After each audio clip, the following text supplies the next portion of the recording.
Prošle godine je uspešno završio državna ispitivanja i prelazi u kategoriju serijske proizvodnje, rekao je generalni direktor IEMZ Kupol. Tajfun PVO je konstruisan da obezbedi borbena dejstva, visoku mobilnost, povećanu zaštitu i obeležavanje ciljeva od strane odeljenja prenosivog protivvazduhoplovnog raketnog sistema. Borbeno vozilo na šasiji KAMAZ 4386 razvijeno je na zahtev Uprave protivvazduhoplovne odbrane kopnenih snaga Rusije. Naoružano je mitraljezom KORD kalibra 12,7 mm i prenosnim raketnim sistemom PVO Verba sa municijom, odnosno protivvazduhoplovnim raketama. Tajfun PVO je namenjen zaštiti pokretnih jedinica od vazduhoplovnih pretnji, posebno malih FPV dronova, koji su brzi, okretni i jeftini.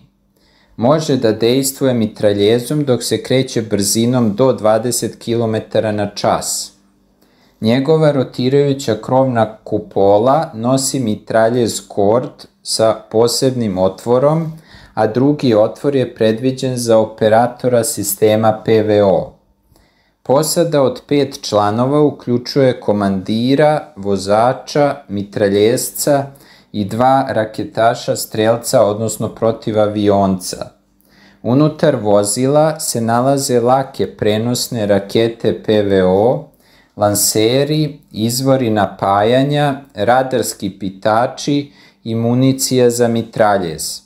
Spoljašnje kamere omogućavaju posadi da prati okolinu bez ličnog izlaganja i da upravlja vozilom bez korišćenja vetrobranskog stakla ako je potrebno. Sistem za filtraciju vazduha HLF-100 održava pozitivan pritisak radi NHB zaštite. Vozilo nosi 9 raketa sistema PVO Verba, sposobnih da presretnu vazduhoplovne ciljeve koji se kreću brzinom do 420 metara u sekundi na daljinama od 500 do 6000 metara i na visinama do 3,5 km. Pogonjen je motorom od 350 konjskih snaga, dostiže brzinu od 100 km/h. Ima nezavisno hidropneumatsko vešanje i automatski menjač. Donji oklop je otporan na do 6 kg eksploziva, dok keramičke i čelične ploče štite od metka kalibra 12,7 mm. Mobilnost vozila omogućava brzo raspoređivanje jedinica sistema PVO na vatrene položaje. Tajfun PVO je korišćen u Siriji i u tekućem sukobu u Ukrajini.